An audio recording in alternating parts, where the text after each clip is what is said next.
There's basically three spheres of studies, as has been mentioned: trials, observational studies, and then data synthesis. And I just want to re-emphasize what Mike has already said, which is, and I'll be even a little bit stronger about it, which is the classic randomized trial is getting less and less value as time goes on.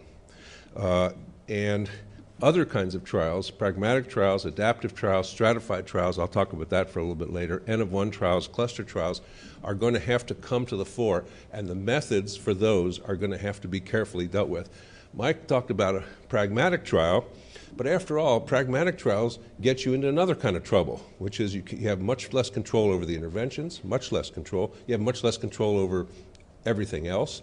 And further, you're starting to admit all kinds of patients, and I'll come back to this theme, of, who are at varying risks for what you're talking about. And therefore, pragmatic trials have another danger, which is being negative, where you expect them to be positive. A classic example of this, I can't go into it now, is the UK PDS trial, a practical trial of diabetes care, in which they tried to lower the A1C, and it only got down to 7. It was much, they couldn't get down very low. Why? Because it was a community trial.